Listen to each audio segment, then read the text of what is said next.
And move on to Commission Policy, or number 8, Commission Policy number 10, Wildlife Heritage Tags and Vendors. First reading, Commissioner and Wildlife Heritage Chairman Grant Wallace for possible action. The Commission will have a first reading of Commission Policy 10, Wildlife Heritage Tags and Vendors, and may take action as recommended by the Wildlife Heritage Committee.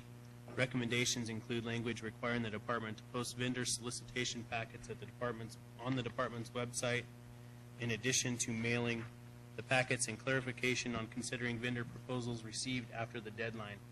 Recommendations also include fiscal cleanup and editorial changes from the June committee meeting. The Commission may advance Policy 10 to a second reading for possible adoption at a future meeting.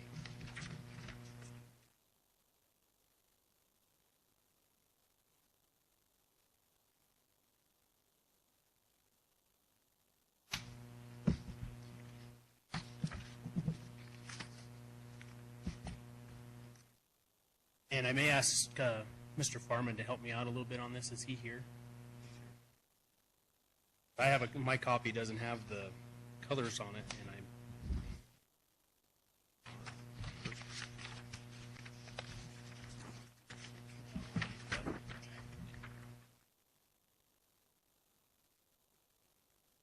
yeah, he's back. Has the Commission had a chance to look at it? I can go through, and there's quite a few, and most of it is just markup changes, but I can go through and read it if that's the Commission. Any flavors from the Commission? Chairman Wallace, I reviewed that policy, and I can see no changes. Sure, Drew. Yeah, I had a chance to review the changes. I think they all looked really good and make some things consistent. I just had a couple of questions maybe of the committee, and Chairman Wallace, you might be able to answer these, but I'll just step through kind of the notes that I had in going through this. So under purpose, we have a definition of wildlife heritage tags, and it talks about big game or wild turkey tags auctioned for the purpose of providing the unique opportunity and everything else. And my thought was, or my question was, do we need to add something in regards to the sealed bid process to that statement, just so it's clear if we do not have an auction that there is also the opportunity for a sealed bid?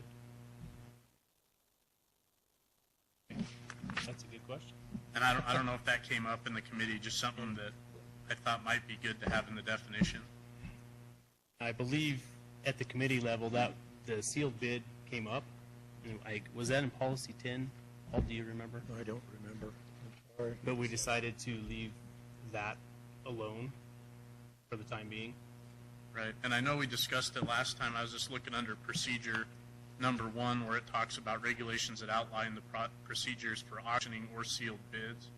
So my thought is sealed bids is still an option, and if that's the case, I would just suggest adding it to the definition. Mark, do you have any comments on that? Mark Farman, Habitat Staff Specialist. I think it's a good idea. I would like to get Maureen's, she's our expert on the vendor.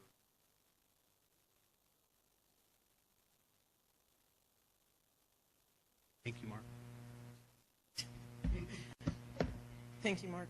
For the record, Maureen Hollinger, Nevada Department of Wildlife.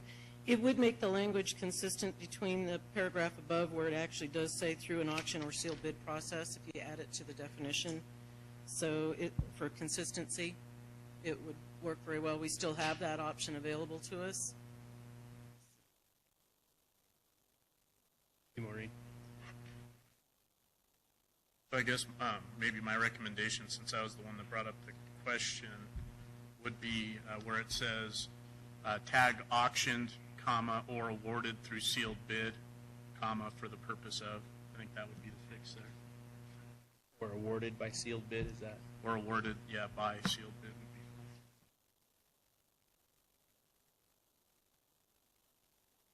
My next question was under procedure item 3, and it talks about sending out the vendor packets by mail and posting on the website. My question was there any discussion on actually emailing those out? I know a lot of NGOs work via email sometimes a lot better than they do by hard copy. And I don't huge imposition to the department while they're posting on the website to email that. I know it's come up in the past. And then it talks about solicitation package, which will include the species season. I would just suggest we add quotas and special regulations. That list. I guess my only question really would be, is there a major issue with emailing NGOs the packet as well? Thank you, Maureen Hellinger, for Nevada Department of Wildlife. Commissioner Drew, we could certainly email. Our biggest challenge is that the NGOs do change their officers on a regular basis, and having consistent contact information is an issue throughout this whole process with the vendor packets from beginning to end. But we can certainly take what's on record and as a starting point, as long as they can keep their information current, we can certainly use that as an additional option. Yeah, and that would be my thought, is just kind of all of the above options. So the only other item I had was on page 2, item 6, talks about a vendor may not allow a big game heritage tag to be auctioned, resold, bartered, etc. And I guess my only suggested add there would be a vendor may not allow a big game or turkey heritage tag.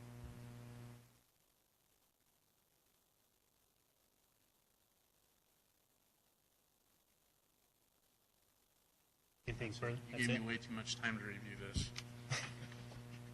The only other question I had, and it's come up in the past, and maybe it's a non-issue, and I don't know if it came up in the committee, but was there any discussion about adding anything to the policy that talks about preference being given to either Nevada NGOs or events held in the state of Nevada when we're considering the awards? I know that happens. I just don't know if it warrants being in the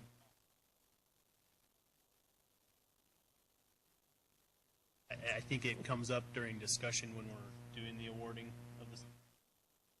Discuss to put it in big consideration for a lot of. Vice Chairman Johnston. I have a question under procedure item number 4. It says that, and this is the revised language, proposals submitted to the department by the 3rd Monday in April of each year will be considered. And there's then the change.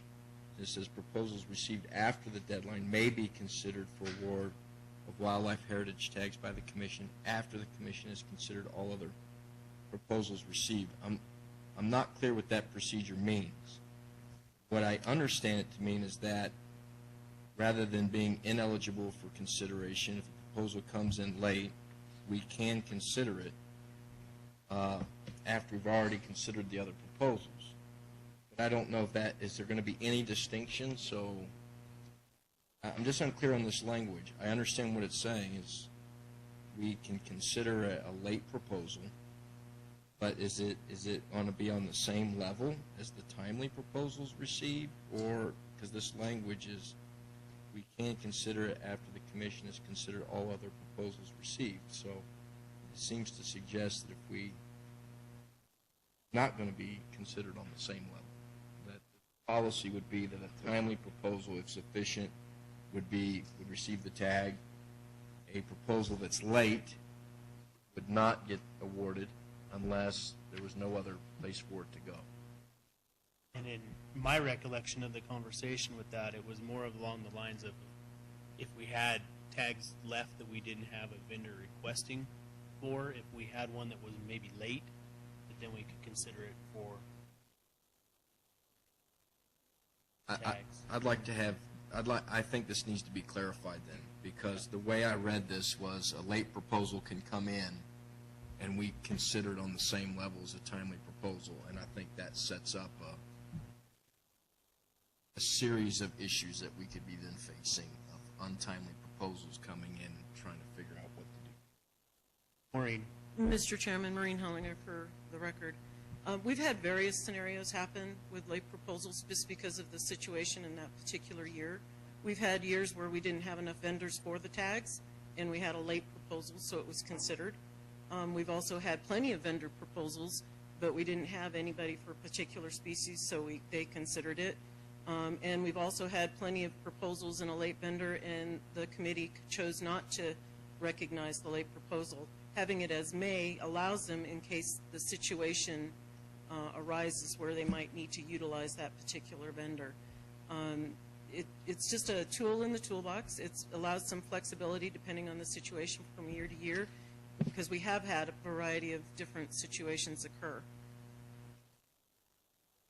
And I believe there was one that was an email error or something here a couple of years ago as well. There was one where we did not receive it due to an email error.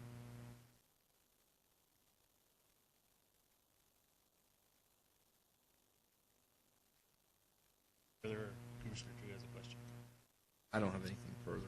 Commissioner Drew. I'm sorry.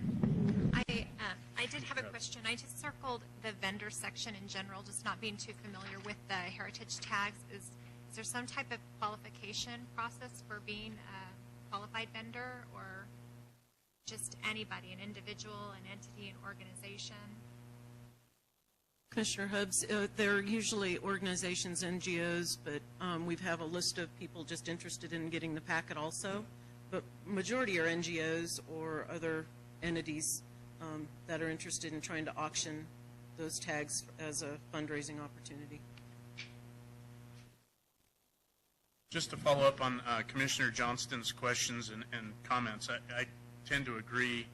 I think there's a couple easy fixes that we could do here. One would be when the vendor packet or the solicitation packets go out, we would actually include this policy. It's a one-page policy, and simply add it. It's pretty clear what the deadlines are, and maybe that first sentence in item 4 we would boldface so that it's very clear. And then if we wanted to consider adding an additional sentence to address Commissioner Johnston's concern, maybe we could say something along the lines of preference will be given to proposals received on time. If tags remain, they may be awarded to late proposals. Add a more generic language to add to number 4. I think, Chairman. especially after hearing Ms. Hollinger's explanation, and not to belabor the point, but I think if you just added the language, after the commission has considered all other proposals received, so this is, you may consider award of wildlife tags, when necessary to fill the purpose of this policy. That goes back to the purpose of generating the revenue for the benefit of wildlife. It gives this commission the flexibility to address very different scenarios that Ms. Hollinger has brought up. And so I would just add the language, when necessary to fulfill the purpose of this policy, at the end of the second sentence, paragraph 4.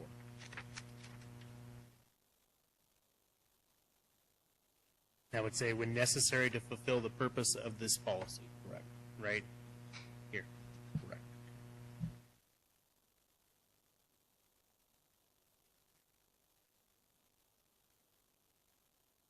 Do you have a comment, Commissioner Young? Any other comments from the commission? Hearing none, I'll take it out for public comment. And we'll start in Las Vegas. Any public comment in Las Vegas? No comment in Las Vegas, Chairman. Thank you. Thank you. Any public comment in Elko? No comment in Elko. Public comment in Reno? Seeing none, I'll bring it back to the commission. Further comment from the commission? Commissioner Drew. I would make a motion that we advance the first reading of Commission Policy Number 10 to a second reading at our September meeting with the following updates. Under purpose, wildlife heritage tag is defined to mean big game or wild turkey tag auctioned or awarded by sealed bid for the purpose of providing a unique hunting opportunity. So the added language would be or by sealed bid or auctioned. Under procedure, item number 3, we would add by the first Monday in March, the department will mail, email, and post the department website. So email would be added as a delivery mechanism. Solicitation packets will include this policy, which is an ad, the species season, quotas, comma, and special regulations. Item 4, we would incorporate Commissioner Johnston's language, and I would ask Commissioner Johnston to restate that for clarity of the motion. Be to add the following to the end of the second sentence under number 4, when necessary to fulfill the purpose of this policy.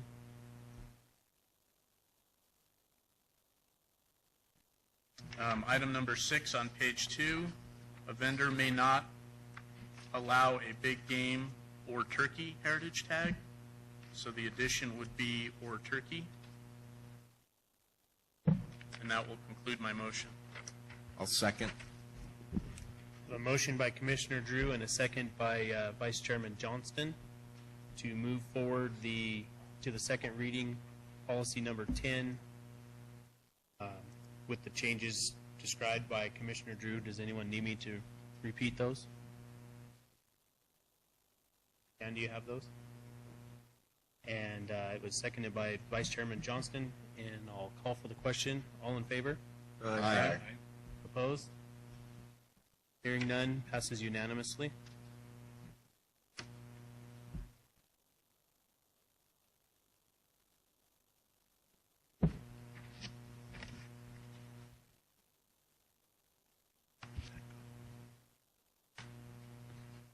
Be a little more organized here, guys. Sorry about that.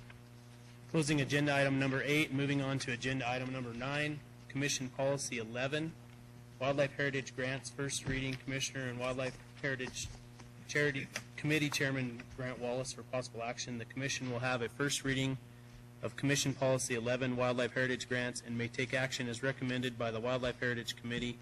Recommendations include fiscal cleanup and editorial changes from the June committee meeting. The Commission may advance Policy 11 to a second reading for possible adoption at a future meeting.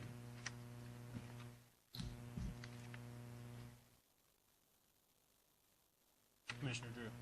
You'll be happy to know I reviewed this policy and had no comments, with one exception, and that would be to update the title of the chairman.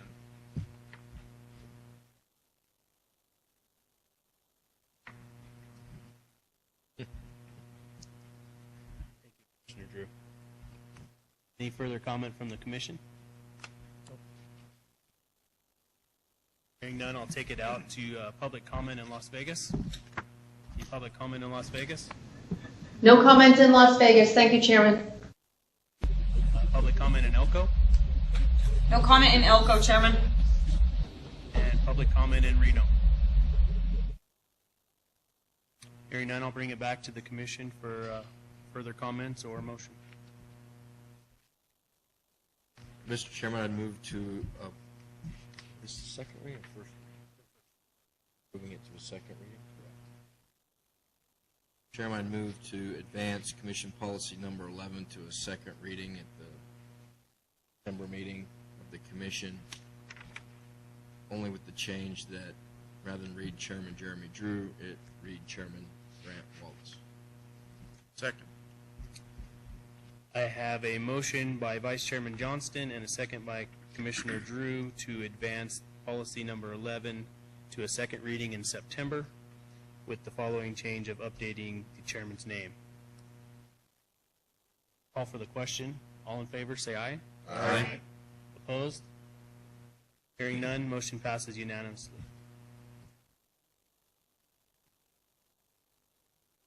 I think we're going to take a 10-minute break.